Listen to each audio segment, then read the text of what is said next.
Welcome to the Real Estate Way to Wealth and Freedom podcast with Jacob Ayers, providing actionable content to help you along your journey to financial freedom through real estate investing. As the premier asset class, real estate has helped ordinary people just like you amass fortunes. The benefits of passive income from real estate investing will allow you to live a life you want. And now your host, entrepreneur, real estate investor, and apartment deal syndicator, Jacob Ayers.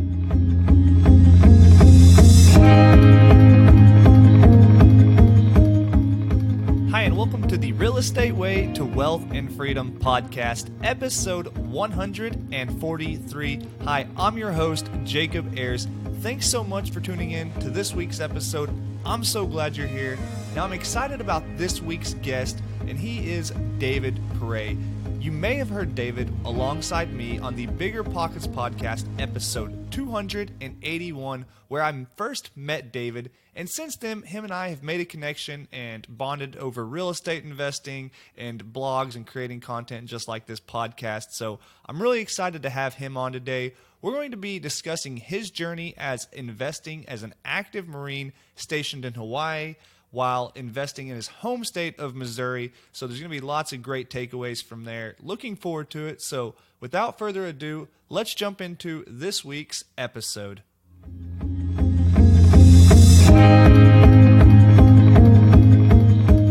All right, today I welcome on the show Mr. David Pere. David, hey, thanks so much for joining us today. Yeah, thanks for having me, brother. Yeah, it's our pleasure. Well, hey, David, tell the audience a little bit about yourself, how you guys started investing in real estate, and kind of your journey up to this point. Yeah, so I am an active duty Marine. I just rounded 10 years. So been in the Marine Corps for basically my entire adult life. Been around the world a little bit here and there. And I'd always kind of had an interest in real estate. I don't really know where that sparked from. Maybe watching, HGTV, who knows? And I'd always kind of been interested in it, but I didn't really know anyone who dabbled in real estate or knew anything about it other than owning a house, which, as we all know, does not necessarily make you an investor. So it wasn't until, and I kicked myself for this because I became a recruiter in 2013. And when I went on recruiting duty in Missouri, I was like, wow, houses are super affordable. I finally get a housing allowance now because I'm going to be living outside of the base. I'm going to buy myself a house and do a fix and flip or a live-in flip or a burr, and I didn't know any of these terms. I was like, I'm just going to buy an ugly house and make it pretty and then sell it when I leave. And then I talked myself out of it very quickly because I went to meet with a realtor and was like, wow, I don't know any of this stuff, and went and rented an apartment. And 2 years later, and it was actually not real estate related at all. This guy was trying to get me to do network marketing. Can't remember the name of the company, but he told me to read Rich Dad, Poor Dad. And I was like, nah, I don't read. Or, Marine, dumb, drive truck, whatever. And so I talked myself out of reading the book. So finally he's like, look, I gave you this link, go download Audible. Your first book is free. So listen to it. He's like, how much time you spend in the car? And at the time as a recruiter, I'm in the car 2, 3, 4 hours a day. So I'm like, all the time. And so I read the whole book via Audible in 3-4 days.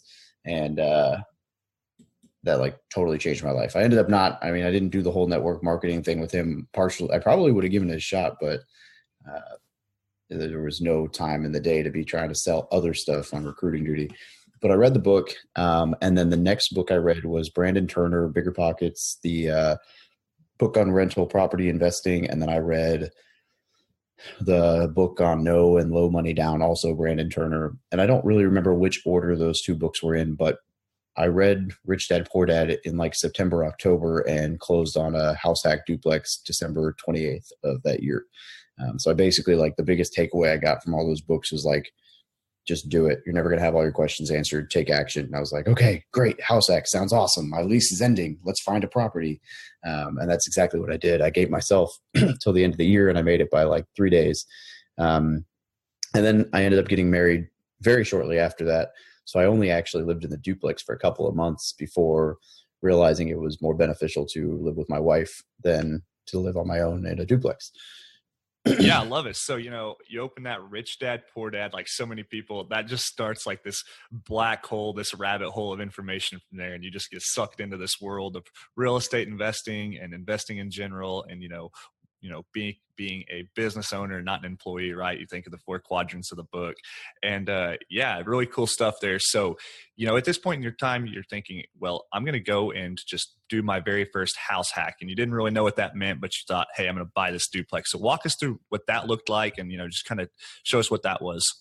Yeah. So I kind of lucked out because in Missouri, you don't really have to look that hard for deals. And I don't mean that deals are just growing off trees or everybody would be investing there. I just mean that the cost of living is so low that you can buy a very affordable duplex and it'll still cash flow. It might not make you rich, but it'll make you a couple $100 and it won't cost much to get into. So I just basically, I did it all the wrong way. I just called the first realtor that I found on Google when I typed in a real estate agent near me, and I went with them. And I, just walked through at probably 10, 15 properties until I found one that I was like, yep, this looks good, and ran all the numbers via the Bigger Pockets calculator, which if you're not a pro member, I think you can use like 5 times. So I'm lucky that I got that done in the first like 5 times, or I would have been doing it on paper and I wouldn't have known what I was doing.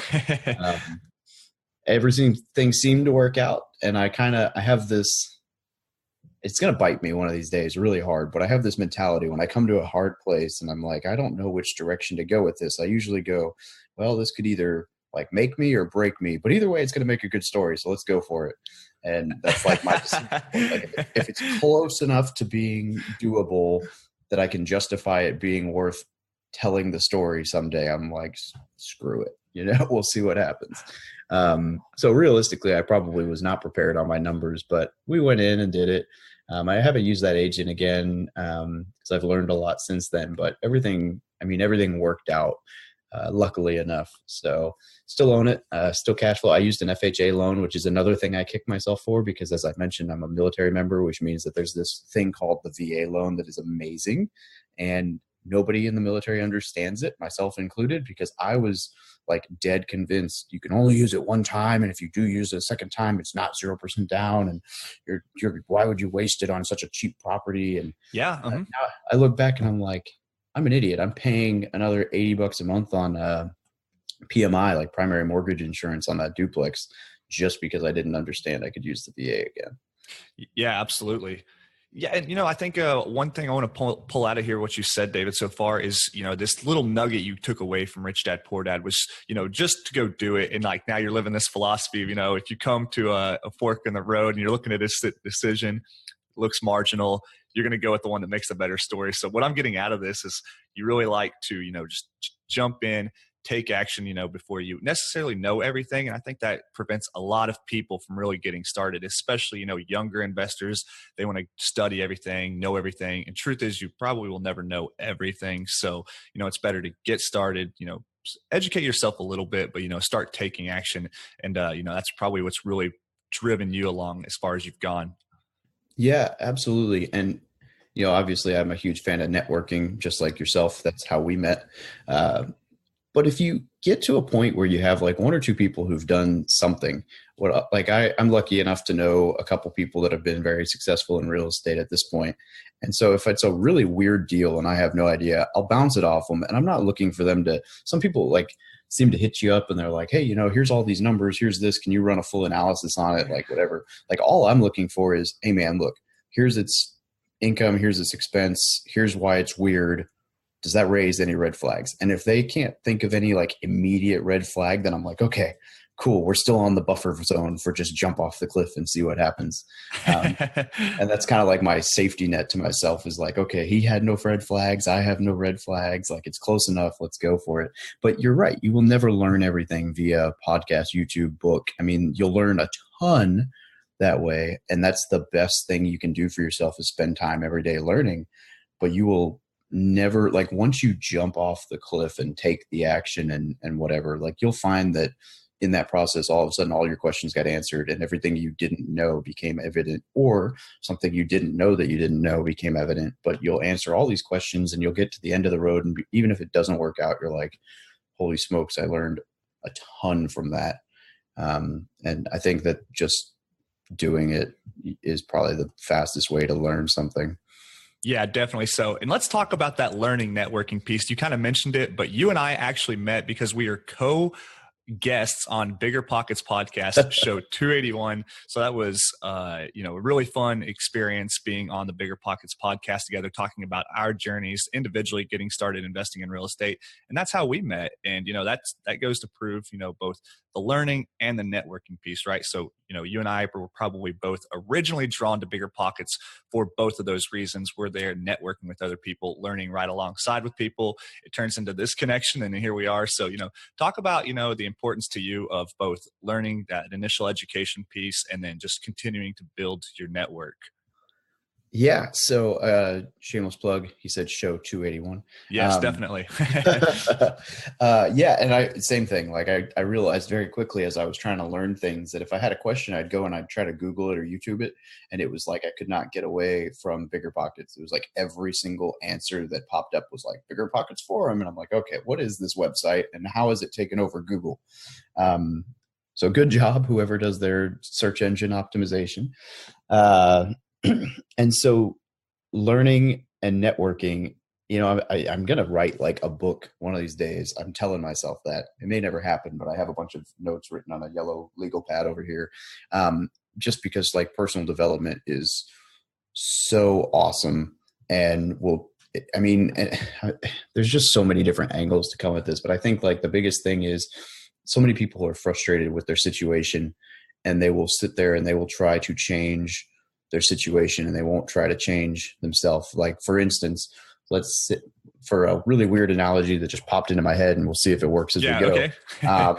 If you're driving a truck, right? If you're from the Midwest, you drive your truck and you go out in the mud and you get stuck, right? Like you wouldn't get out of the truck and say, okay, well, let's drain the mud puddle. That was the problem. The mud puddle was the problem. You would say, maybe I need bigger tires. Maybe I need a bigger lift. Maybe I should upgrade my truck. Maybe I shouldn't go in the mud in the first place.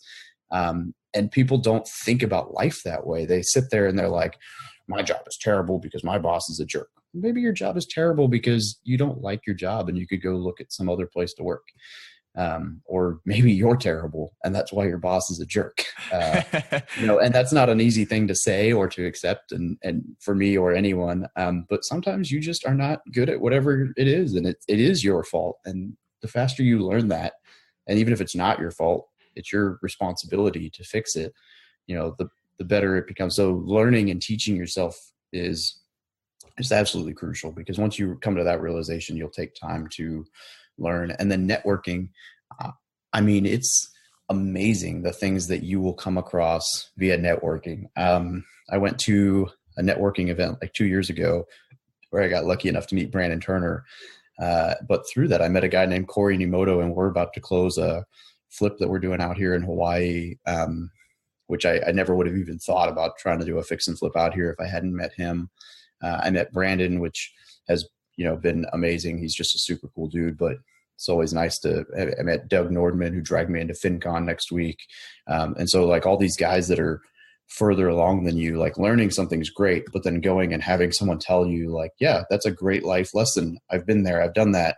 You learned the lesson. You're talking about it, but like you haven't done anything with it. You should get off your butt and go do it. Like it's just amazing what can come from all of that. Yeah, I love it. And, to people out there getting started, I always recommend first start off educating yourself, pick up books, listen to podcasts like this or Bigger Pockets or whatever, go to networking events, go to meetups, and then start networking and building your circle and being around people who are doing it is what you want to do.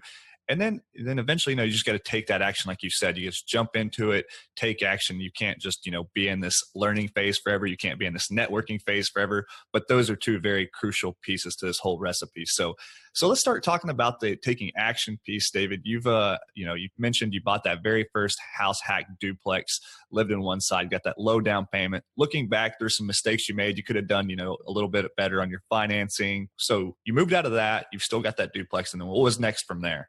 Next was, so my wife kind of did a BRRRR strategy without knowing what a BRRRR strategy was. So before we met, she had bought the house across from her parents' street, super cheap. basically some guy overdosed, didn't die, but overdosed and was, Oh, wow. kind of turned himself into a vegetable.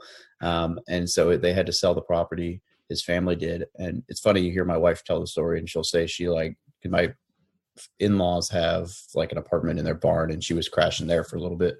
And you'll hear her say that she would like walk out the street when people were looking at the house and be like, make sure the agent tells you about the guy who died in there.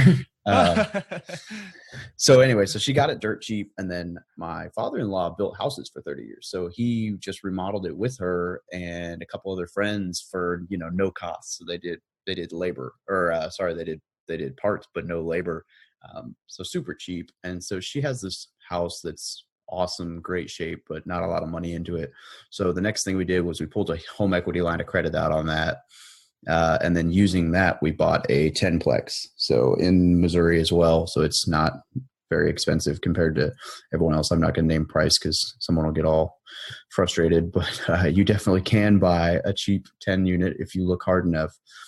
So it cash flows for about, I don't know, it cash flows for like $1,200 a month after all said and done. And I guess I said I wouldn't name price, but it was like 220. We closed at 212.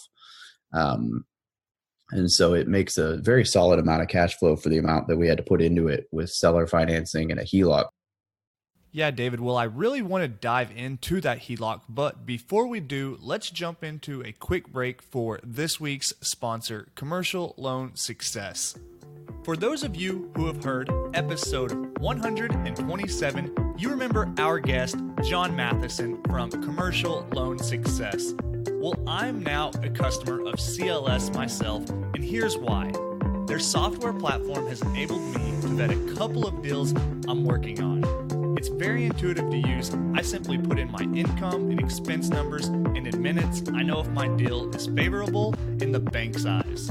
Now, not only can you vet a deal for lending if you own rental property and you are looking to sell or refinance, you can establish a realistic selling price or find out how you look before going into the bank. Now, I know many of you are in the market for properties, and I have not found a better tool to use than CLS. They have screeners for apartments, mixed use, and pure commercial properties. On top of that, they have a resource center full of videos and tutorials if you need some extra help. So if that's something that you might be interested in, check out the link in the show notes for more information. Well, David, coming back to that HELOC, tell us exactly what that is and how you used it. Yeah, so I'm in the military. I'm terrible about acronyms, and I apologize. No worries. Line of credit. So the home equity line of credit is basically saying, the easiest way to say it would be if I have a house that's worth $200,000 and I owe $100,000, the bank will let me loan the difference between what I owe up to 70 or 80%. So if it was 80%, 160,000. So the difference between me owing 100 and the 160,000 mark, they would let me take a loan on. But it's not a traditional loan where you pull out the 60,000, you have to repay it. It's like basically like a checking account. So you only pay interest on the money that you've used. Traditionally, it's interest only for a certain period of time. The interest rates are super low. Mine's like 3.4%. It's probably the best money you can get lender wise because, and here's a big, awesome factor about it is if you get to a point where you've used the home equity line of credit and you're like not worried about, you're not sure you're going to pay it back, this, that, and the other, because there is a balloon at the end of like 20 years, you have to have it all paid off or whatever. If you sell the house, the loan's paid off, you're done. That's it. And so it's super cool because it's like this super cheap money that you can get. And then, if you ever get to the point where you're like, man, I don't know if I'm going to end up repaying this, just sell the house and move on. And now you no longer owe it because it's not an actual loan. It's just you borrowing against your house. So it's super awesome way to find some extra capital. Yeah, so that HELOC is a way to unlock equity in your property rather than selling it or refinancing it. So absolutely, which the refinance is a very good option that I probably could have looked into as well. Yeah, and one of the pieces of the BRRRR strategy, right? So that's buy, rehab, rent, refinance, and then repeat. So yeah, crucial part of that BRRRR strategy. I've done it in several of my properties. Has really helped me, grow my portfolio and scale. So awesome stuff there. Now, David, you are investing from overseas. Now you live in Hawaii, so tell us about that and what it's like investing back in stateside. Yeah, so I live in paradise, and when I say paradise, I mean Jumanji. If you follow the news at all this year, we've had ballistic missile threat, 3 hurricanes, the volcanoes erupting, 30,000 acres worth of wildfire, which there's not that much acreage here, so that's a lot. A tiger got loose, 52 inches of rain over one of the hurricanes last week. It's been kind of weird. That really does sound like Jumanji. yeah, it's actually really funny, but I guess not for the people who got 6 feet or 4.5 feet of rain last week, but yeah. But I love it out here. However, there's no way to buy and hold rentals out here. I mean, the money, it's just a 3-bed, 1.5 bathroom house that's maybe 1,200 square feet is like $850,000. And it will rent for $3 or $4 grand. So if you know anything about like basic rental math, right, there is like no way to justify spending almost $1 million on something that's barely going to make you $4 grand. And by make you $4 grand, I mean lose money because your mortgage payment's going to be more than that. So the best strategy out here is appreciation or fix and flips, which is great and all, but it's just not passive. So if I do dabble in that, which I've only dabbled in the one fix and flip out here that I'm partnered on, I take that money and I send it home passively to invest in real estate, because $1 million home or $1 million in Missouri will buy me like a 25 unit, 30 unit apartment complex rather than a house that is old and on like 1/4 of an acre. So it just does not make sense out here to do the buy and hold stuff. So I was doing that anyway, and I was familiar with the Missouri area from being a recruiter. And then I read this book by David Green, which is also a podcast host for the Bigger Pockets, called Long Distance Real Estate Investing. And that just made everything, it just streamlined everything, because that book talks about all of his systems and strategies. And it really just simplifies the whole concept of investing overseas. And for me, having a really solid agent, which I do have now, and having a solid property manager, she's amazing. So amazing that I have stopped ever giving her information out, because I was referring her to people and realized that eventually she was going to get too busy for me. So I stopped. So what was her name again? Yeah, no. I give you my agent's name. My agent's great. But I got a solid property manager and a solid agent. And I mean, they're good enough that, if I say, hey, I'm looking at this property, they'll meet up and they'll go take a look at it together for me. They'll video it. They'll take pictures of it. They'll tell me straight up, hey, don't buy this house, or the other way around. And in fact, the big deal that I'm on right now, which we can talk about later, my agent actually was the one who brought it to my attention. So, and then they're working on everything right now. We should close next week. Yeah, I love it. And so going back to that book by our buddy David Green, super cool guy, long distance real estate investing. Now, I invest out of state as well, not quite as long distance as you, David, but I thought, I had some pretty good systems in place, and I read that book, and man, David's got a lot of cool tips, a lot of good resources and apps. So after I read that book, I had like 5 new apps downloaded on my phone. I was like just doing things a little more differently and efficiently. Really made me think about building better processes and systems. And that's really crucial to someone like yourself. I mean, you're 6 or 7 hour time difference from your property. So lots of coordination with your team on the ground there. And just that, the whole logistics of, being able to make a call to your property manager or, check in on something is, even magnified by that time difference. So yeah, tell us a little bit about how you've managed your real estate from that far away, and what it's like, just having that almost maybe trepidation, of like investing so far away, not being able to see it, touch it as frequently. Talk about that piece. I guess part of that goes into the whole make a good story aspect, right? When I'm on the fence, I roll with it. But it really, having a solid team is what has done it for me. And then having to realize I read The Miracle Morning, and now I'm up at like 4 a.m. to do my morning routine, which is not always fun, but it has been very productive, especially because early mornings here is the only way that I can accomplish anything. Because by the time I'm going into work, the majority of people are almost done with their day. For example, it's probably around lunchtime, your time, or getting there, and the sun's not up yet. So yeah, right. It gets a little complicated when I'm sitting on the couch at 5 a.m. trying to conference call my way through property manager stuff. And I'm trying to wake up, and they're like, I'm trying to eat lunch. And I'm sorry.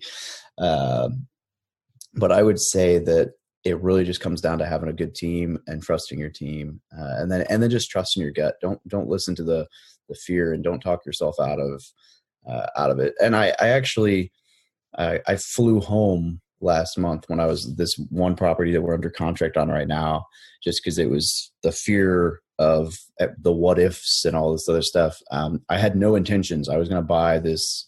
It's like a $2.8 million, 67,000 square foot building, and I was going to buy it sight unseen and just roll with it. And then I got in my head my fears, and I was like, okay, you know what? So we had a 4-day weekend, and I flew home, and I literally like landed Saturday and flew back Monday. And I mean, that was a necessary evil. At least it's a tax write-off, right? But overall, like for duplexes and stuff, yeah, I don't ever care. I mean, honestly, I don't even need to see a whole ton of pictures if they tell me what's what. I have buddies out there now that are contractors and enough contacts that I can say, you know, hey, I need you, and you to go to the house and tell me if it's worth buying, if it's in a decent neighborhood, can I negotiate the price? How much is it going to cost to fix whatever's wrong with it?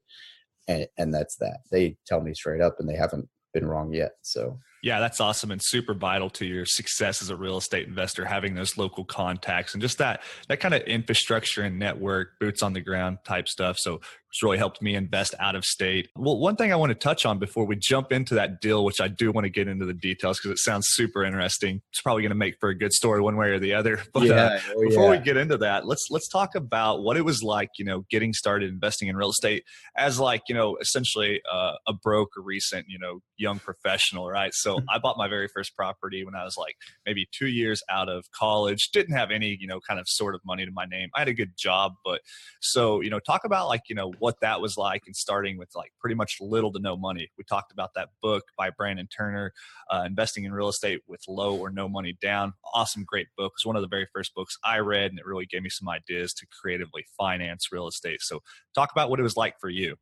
Yeah, creativity is a wonderful thing because so if this deal closes technically, I guess, because they count net worth, technically we would be accredited investors over $1 million in net worth. But the reality is that that's still not even close in actual cash. And that's just through creativity. So the first deal, like I said, I used the FHA loan. So I needed to come up with like $3,500, $3,200 at closing. Yeah, pretty reasonable there. Yeah, but I probably would have struggled to even have that because I blew all my money on, you know, your typical Marine stuff, alcohol, tattoo, fast car, Harley, you know, all this. I came back from Afghanistan and I bought a truck, a rifle, 2 tattoos, and I don't remember what else. Oh, and the Harley. And I had no money left from the deployment. And I'm like, oh, yeah, this Harley's awesome. So I think, and I'm not 100%, but I'm pretty sure the only reason that I had the cash for the down payment on that is because my Harley had been totaled 6 months prior and I still had that money sitting in the bank account. And so I think that was really, at least I got something out of the Harley, but I had not been very smart with my money at all. And that has forced me to be very creative and also to adjust my savings rate and all that stuff with my income. But creativity. So the first one was the FHA loan, which is pretty straightforward. But since then, like the 10plex I used, I'm a huge fan of seller financing. To date, every time I've used seller financing, which has only been like 2 or 3 times so far, but I've only ever paid 4% interest, which on commercial property is like unheard of right now. Yeah. And, you know, you can do some very interesting things with negotiation. So we'll talk in a minute. But like for my 10plex, I'm paying 4% interest on the 10,000 they lent me or whatever, but it's over like 5 years. But there were some other concessions in there that I wouldn't be able to do with a normal bank. And then it also allowed me to, so instead of paying the normal, the bank wanted 20% down, and I ended up only coming out with 5% out of my own pocket because we use the seller financing for the buffer there. And if you can find like a local bank, usually they're better with it. But the local community banks, my lender will let me factor in seller financing. So a lot of times it's worth it to say, hey, look, I can give you less than your asking price and we can do X, Y, Z, or I can give you your full asking price, but you need to let me make payments to you for the last 20% of it rather than a down payment. And you can walk into a property for, you might not have as much equity, but a lot less out of pocket. If it's still cash flows, it's worth doing. Yeah, sure. Certainly. And I remember when I was first getting started, David, like I didn't even think of leverage to begin with, right? I would think like, okay, well, I can't afford a $100,000 single family property to buy. I don't have $100,000. oh, there's this thing called, leverage, getting a loan from the bank. Okay, now that makes sense. So that's still, traditional financing would, be 20% down. So, well, it's still $20,000. I don't know if I can swing that as a recent college graduate, right? And then you start thinking of all these different creative ways to buy real estate. There's just there's a whole book about it out there by our buddy Brandon Turner, but we don't need to get into all of those. But there's just lots of creative ways that if you want to get into real estate, you can get into it in some pretty creative fashions for very low money down. And so that's helped you get into what, you're into some really creative stuff now. So building up to it, you've got this really cool property under contract. Tell us about it. It's really unique. You and I have talked a little bit, last week about it. So tell us about, what's going on there, and just dive into it. Yeah. So this thing's a doozy. So it's called the Majestic, and it was the Majestic Steakhouse. So it was built in 1996. It's 67,000 square feet. The first 2 floors are apartments. The top 2 floors are commercial stuff. It was originally a steakhouse. So this guy had a 4-story monstrosity of a steak restaurant, like 3 kitchens, 20 apartments for like his chefs to live in. It's just insane. Apparently there was a wait out the door too. So it was quite the place. It was the place to be in. It's in Branson, Missouri, which is like a show. They call it like the Vegas of the Midwest, but it's like a lot of shows and musicals and stuff. It's actually a pretty cool town.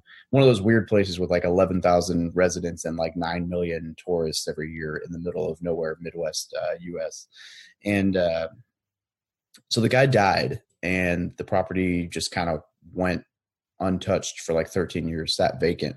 So this gentleman bought it like 3 years ago and started fixing everything up on it and slowly renting stuff out. And then he is trying to move all of his money from that deal to, he bought an old officer quarters in Puerto Rico that he's turning into a condo resort.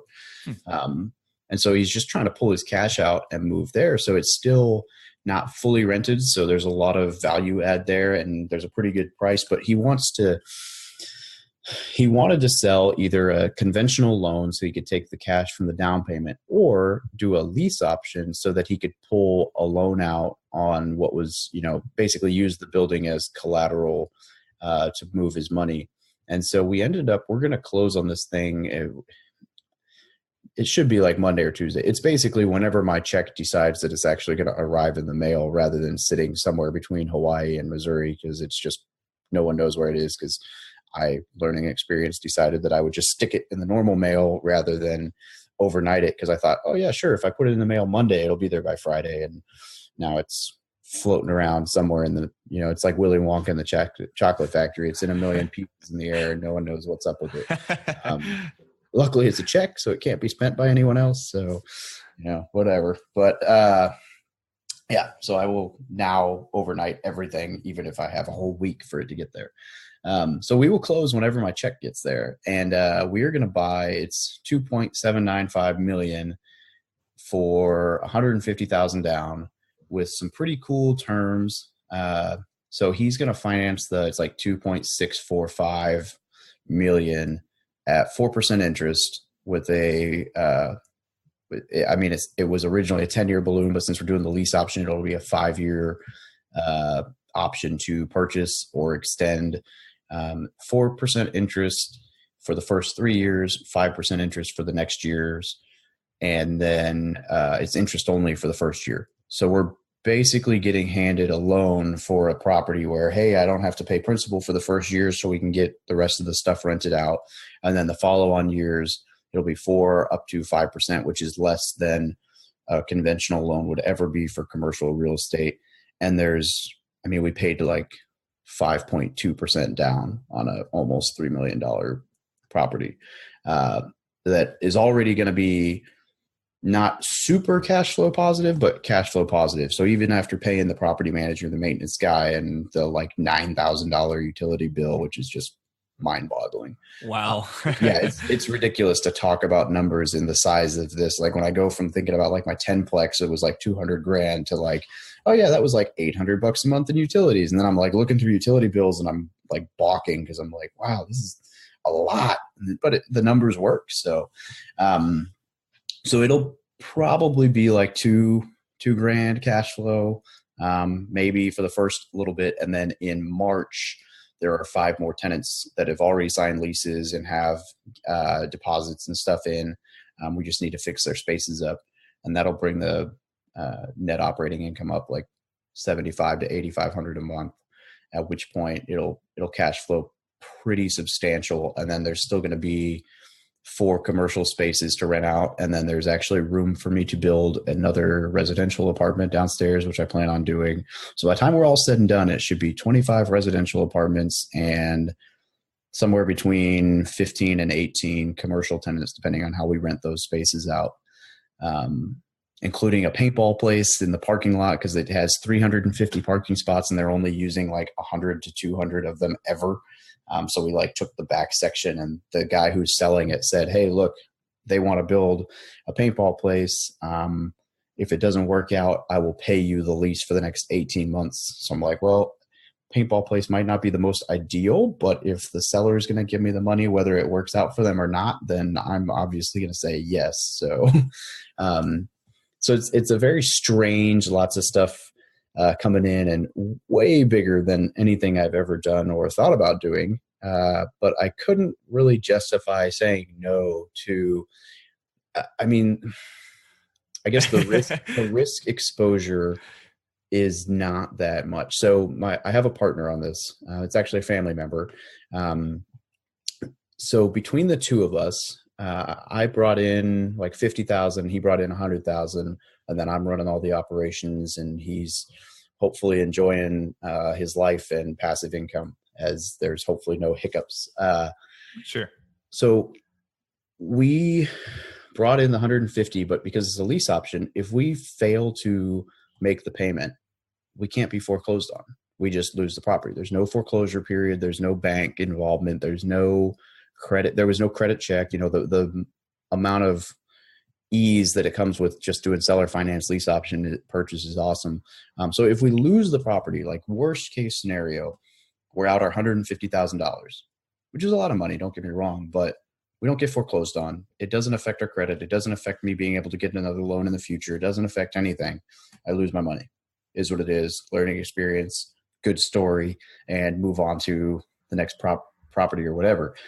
But if it does work out and all of the numbers that we're running are correct, then the purchase price at 2.8, once it's fully rented with the same cap rate, it'll be worth somewhere between 4.5 and 5.2 million in 3 to 5 years.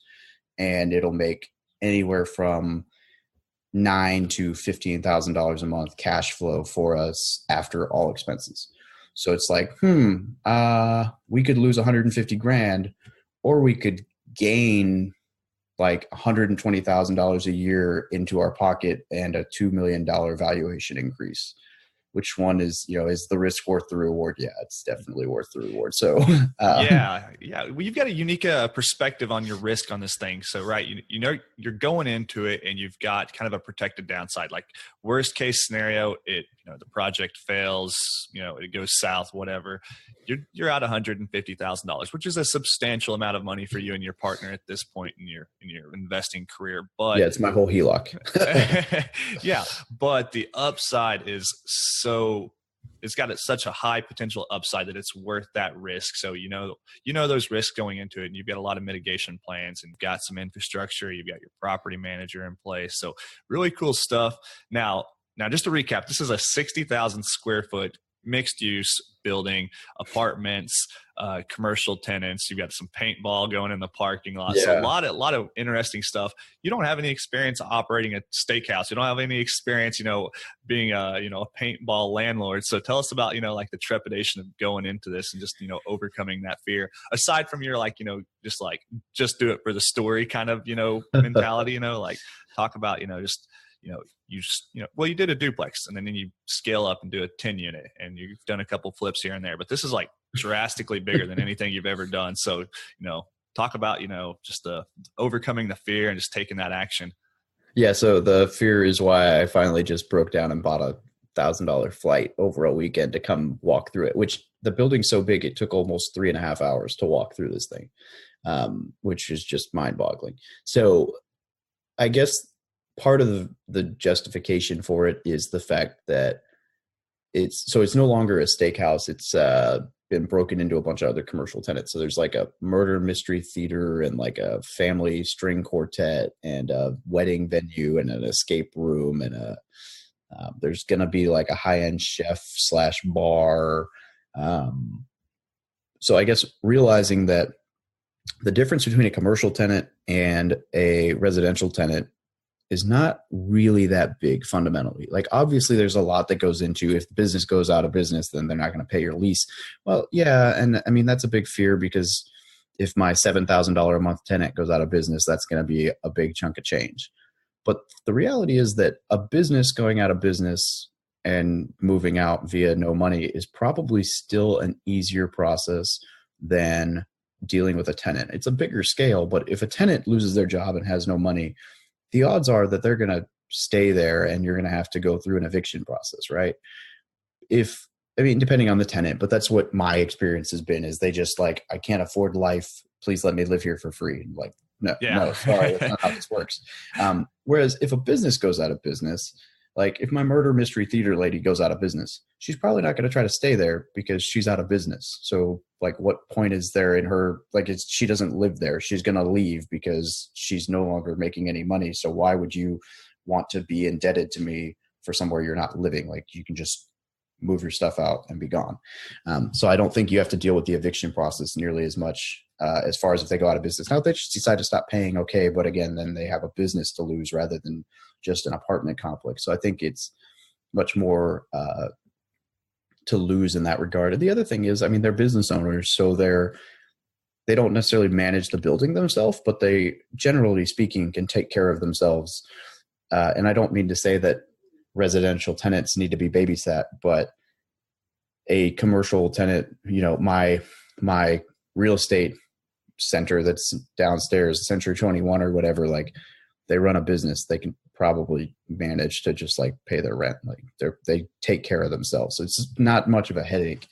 And then again, solid property manager. I actually have a live-in maintenance guy who, he was paying rent. He's not going to pay rent anymore, because I think that's good. So I have a live-in maintenance guy. I have an on-site property manager. She doesn't live there, but she works there. And she's actually the one who's going to be taking over the management for the paintball place. So she's going to work with my property manager, and my property manager will run like the whole building and everything else. So I have it kind of goes back to the team. Everyone so far seems to think, you know, no massive red flags. And then through all of those fears, I don't know. Just, I guess talking to people and just kind of looking, it really kind of came down to like looking at the numbers, looking at the downside, looking at the upside. Oh, and the other cool thing. So because we're lease optioning, the seller is awesome. So we were talking about all this, and I was kind of nervous about everything, and he gave me a reference to a guy to call, and I ended up not really talking to him much about like how he's done business with this, with the guy I'm buying from. But I just kind of asked him like, hey, would you do another lease option with him? Like, did everything go okay? And the guy's done 30 different lease option purchases from this gentleman. Wow. Yeah. So I'm like, oh, hang on. So I start talking to him, and I realize that the guy I'm dealing with has owned like 45 to 50 monstrous commercial properties throughout the US. He's headquartered in Colorado, and he's done, like, the one dude who he gave me as a reference has bought 30 of them as lease option purchases. So I'm like, okay, if he was really trying to get me, he probably wouldn't have given me a reference for someone who's bought half his portfolio over the last decade.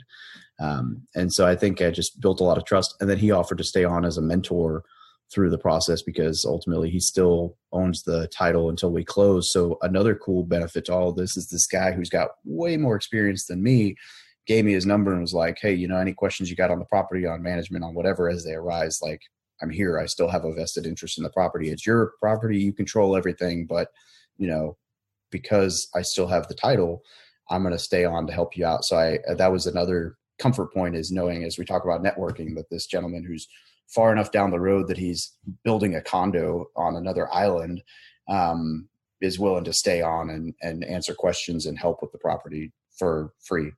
So yeah, that's a unique characteristic of this lease option is this seller has a vested interest in your success in buying the building, unless you just thought he was, a fly-by-night guy and just wanted, your initial, $150,000 down payment, and he was going to move off to Mexico and you'll never see him again. Aside from that, worst case scenario, he does have a vested better interest. Story, right? We'll be back on the podcast talking about the story again, that's for sure.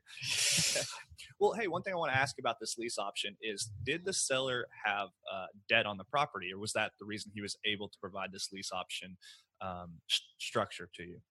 Yeah, no. So he got it at a steal because he bought it when it was still vacant. So I'm pretty sure he paid cash for it. Okay. And then he's added a pretty substantial amount of value so far. And then we're hopefully going to add a lot more value.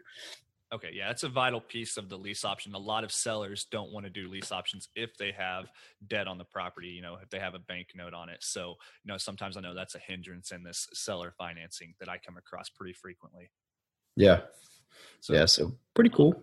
Awesome stuff, David. Well, you started out with that duplex, hit that 10 unit, with a HELOC, done a couple flips, done a couple creative things, come into this, really unique. I don't even know what to call it. What did you call it? The Majestic something? The Majestic Steakhouse is what the signs on the building say. And I'm really tempted to just pull those words steakhouse off because everybody in that town knows the building as the Majestic. Like I'll talk about the area and this building and this, that, and the other, and I get blank stares. And then I'm like, oh yeah, it's the Majestic. Everybody knows, oh yeah, you're buying the Majestic. I'm like, okay, I should probably just keep that sign branded on the side of the building. So all right, I love it. So yeah, that's what we'll call it then. So you've fallen into this Majestic commercial building. It's going to be an interesting project for sure. You close on it here in a couple of days, so really cool stuff there. Now, what's the future look like for you, and what are your reasons why are you out here doing all this stuff? I mean, it's not easy to invest in real estate, much less halfway across the world, and doing the things you're doing. So talk us through that. Yeah, so it started as just me wanting to save rent. And then it's kind of become more or less the strategy is like once I retire from the military, whether that's a full retirement or just, not, I move on. Honestly, depending on how real estate goes, I may not need a military pension anymore. But I love the Marine Corps, so it is what it is. But it started off as just kind of a way to ensure that when I got done with the military, I didn't have to go back to working a 9-to-5 job and start from the bottom. And I have always kind of enjoyed entrepreneurial exploits per se. And so I think a lot of the reason why is just to be able to, I love traveling and I get to do that in my current job. But when I'm done with the military, I want to be able to just travel on my own schedule. So my wife would probably go back to working as a counselor if we want to have jobs for the heck of it. And then we'd have summers off. So like, okay, go travel the world, go spend 3 years doing slow travel, go here, go there, spend time with them and just be able to do, I like adventures. I like stories, as you can tell. And so I want to be able to have the time to not have to worry about what my job has to say about whether I'm going to be able to take that much time off. I want to be able to just jump on a plane and go to wherever. And I think that's a big part of the why, the travel, freedom, family. Yeah. Yeah, I love it. Those are all really good reasons. And I have no doubt that you're going to hit your future goals and got some exciting stuff in your future. So awesome stuff.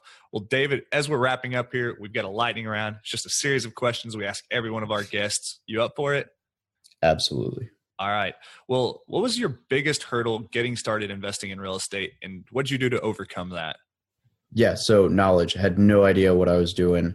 Didn't know anyone at the time who knew what they were doing. And so I decided to find it, which involves a lot of Google. So one of the things I did was I learned how to search Google. You can actually, nobody knows that, but there's a lot of tricks of the trade to utilizing Google to be more efficient in your search engines. But I found just the information that I was looking for or that I didn't know I needed. So I just started reading books and picking people's brains and read via listening to Audible as I drove to work every day. And then I ultimately just took action and figured it out from there. Yeah, I love it. Well, do you have a personal habit that contributes to your success? So I like to refer to the Miracle Morning book by Hal Elrod. Yes. What gets me up at 04 every morning I'm actually been very terrible lately about the savers, which is like the, silence, affirmation, visualization, exercise, reading, and scribing, journaling. Yeah. I always forget that one because it's just a strange word. It's a weird S. Yeah. I've been pretty terrible about that. Lately, it's been like get up, read, edit video, read, because I'm trying to finish Chad Carson's book. But it's still super effective. There's something about getting up that early and having accomplished something before the rest of the world's awake. And there's actually some cool math if you look at like how many extra hours a day you get and how many extra days a year that equates to. It's like a full month worth of the year that I get that nobody else gets by being up 2 hours earlier. So that in itself, and then just networking and listening to books while I commute. I think those three things are like just using your time better is what saves everything. Yeah, awesome. Savers is a great book by Hal Elrod. It's referenced pretty frequently on the show, so if you haven't picked it up yet, certainly do that. We'll link it in the show notes if you'd like to find that. Well, David, do you have an online resource that you find valuable? Do I get to plug myself here? Is this what I say? Like, there's this super valuable resource called From Military to Millionaire, which is my smiling mug on a blog. I'm honestly though, Bigger Pockets. I love Bigger Pockets. But yeah, I run a blog. And so I would like to think that is beneficial. I find it beneficial and valuable, not necessarily from the real estate aspect, but from how much I've learned via networking through the blog and learning through the blog, and then actually putting thoughts out on paper and then turning it into like YouTube videos has been a huge learning experience.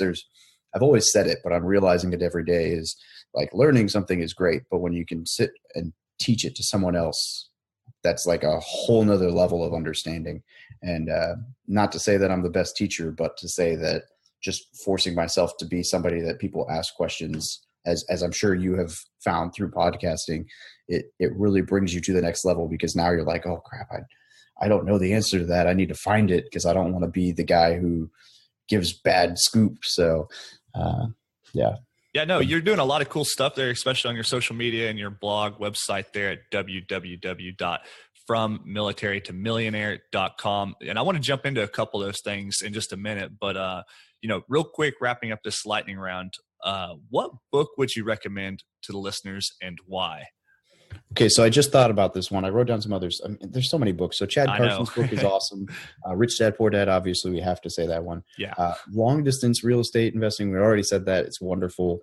Set for Life by Scott Trench. Oh, really good one, yeah. Bigger Pockets one that's great for like getting started. But I'm going to say this one because it just came to my mind because I didn't bring this up earlier. The 10X Rule by Grant Cardone.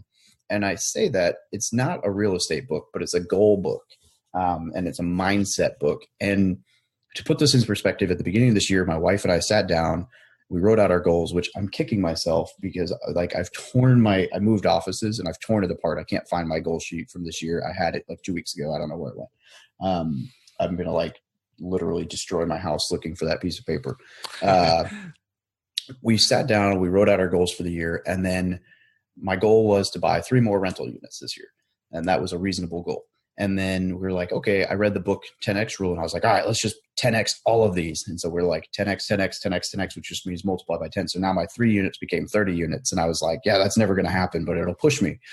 Well, 3 months into the year, we had closed on the 10 unit. I'm like, wow, that's 3 times what I was originally going to make my goal. Yeah, maybe we can hit this 10X. Yeah, maybe. And now when we close on this thing next week, my 30 unit goal will have been almost doubled. And so it's nuts to just think like, man, I was going to buy a triplex this year and now I'm buying like $3 million worth of real estate. Like, holy smokes. So on a mindset book, definitely effective. I would definitely check out the 10X Rule by Grant Cardone. Yeah, definitely. I love that. That's a great recommendation and a really good reason why behind that book. So 10X by Grant Cardone. We'll link that book in the show notes. If you haven't picked it up, definitely do that, along with Rich Dad, Poor Dad, Set for Life, Long Distance Real Estate Investing, all super great books. So yeah, pick all those up. Well, David, last question in our lightning round. If you were to give advice to your 20-year-old self to get started investing in real estate, what would that be? Read Rich Dad, Poor Dad. Because read, network, and take action. Honestly, like I said, I'd always been interested in real estate and I never did anything with it. And I can sit here and say, like I did earlier, that I didn't know anyone who was interested in real estate, this, that, and the other. But the reality is I never went out of my way to learn. I didn't need to know anyone. Had I started reading books and doing my research, I would have found somebody to ask questions of. So just take action, start learning. Yeah, I love it. Yeah. Network, educate, take action. Soon enough, you'll look back and you'll have accomplished something like David has at such a young age, and you'll have, some unique projects under your belt. And yeah, before you know it, you'll be a successful real estate investor. So love it. David, it's been a lot of fun talking with you today. Now, I want to dig into just a little bit of things you're doing over on your blog and website. From Military to Millionaire, tell us what you're doing there, and tell us where the audience members can learn more about you. Yeah. So, we have an Instagram, a YouTube channel, blog, all of that. It's all titled the same thing, From Military to Millionaire, which is kind of a mouthful, but it's catchy. So we're sticking with it. Really, I was just trying to figure out, like I had all these ideas, like I mentioned a book and I had this and I had that. And I just I'm scatterbrained and all these things I want to do at once. And I realized if I got a blog and put it all together, then if it's all in one spot, then, hey, whatever I come up with in the future, I can kind of caveat, or that's the wrong word. I hate when people misuse that word, and I just did it. Piggyback off of the blog. If I write a book on something military related, I can probably stick it into that website. If I write a book on real estate or personal development or whatever, I can put it in there. The goal with it and the about page or whatever, the title says military, but it's really for like military, public service, blue collar, like anybody who does not make $6 million a year, and even if you do make $100,000, $200,000, $300,000 a year, like the principles are the same, but it's to really help those of us who don't have high paying jobs understand that like there are strategies and methods to make yourself successful this way. Don't let your income stop you from ever having wealth. I love that. Such a powerful statement there. Don't let your income stop you from having wealth. It seems a little counterintuitive, might seem a little silly if you just take it on surface value, but dig into that, man. So cool. So you're helping a lot of people, just kind of find their way, helping people get started investing in real estate, showing people that, hey, this is possible. Here's how I've done it. It's not exactly the way for everybody, but, here's some things I've learned. And you're really active on social media, lots of, investing advice there. So really cool stuff. So if anybody wants to look you up, social media is a great place, or go over to your website, www.FromMilitaryToMillionaire.com. That'll be linked in the show notes. So thanks so much for that, David. Well, hey, it's been really fun having you on the podcast. Now, wrapping up here, is there any kind of parting piece of advice you'd like to leave with the audience? I would just say the same thing I've reiterated a million times. Just take action. Just go do something, whether that's going to a meetup, buying a book, or buying a property. It doesn't matter how big the step is. It's just actually doing it. It's really easy to read a book and learn about something or talk about something or say I'm a real estate investor. But like I refused to use that term until I owned I didn't have a set number, but until I owned, like 3 properties. Like I told myself like, hey, until you own enough properties that you can say it with like a plural, you're not going to call yourself a real estate investor. And that was a personal thing. And that is not to say that by buying a house, you're not a real estate investor, but that is to say that, saying you're a real estate investor does not make you a real estate investor. Saying you're a blogger does not make you a blogger. Don't say it, just do it, right? Like just go take action, make it happen. Who cares about the label? Just go take your success into your own hands and make stuff happen. Yeah, I love it. Well, take action, make for a good story, and, pray the rest will turn out great. So, David, it's been a lot of fun having you on the podcast today. We're going to have to follow up and check out how that new project's coming along after you close and get it all, renovated and performing well. So, love to have you back on the podcast in the future. And until next time, take care, man.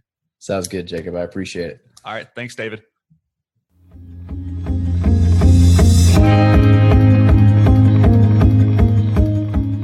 All right, that wraps up this week's episode with our guest, David Pere. Well, hey, I hope you got tons of value from today's episode. If you like what you've heard, please go over and leave a rating and review on whichever platform you're listening on. And if you'd like to connect with David, visit www.FromMilitaryToMillionaire.com. Those will be linked in the show notes. Till next week, engineer the lifestyle you want. You've been listening to the Real Estate Way to Wealth and Freedom podcast, providing you actionable content to build your real estate empire. Nothing on this show should be considered specific, personal, or professional advice. Please consult an appropriate tax, legal, real estate, financial, or business professional for personal advice. The opinions of guests are their own. Information is not guaranteed. All investment strategies have a potential for profit or loss. The host is operating on behalf of the Real Estate Way to Wealth and Freedom, LLC, exclusively.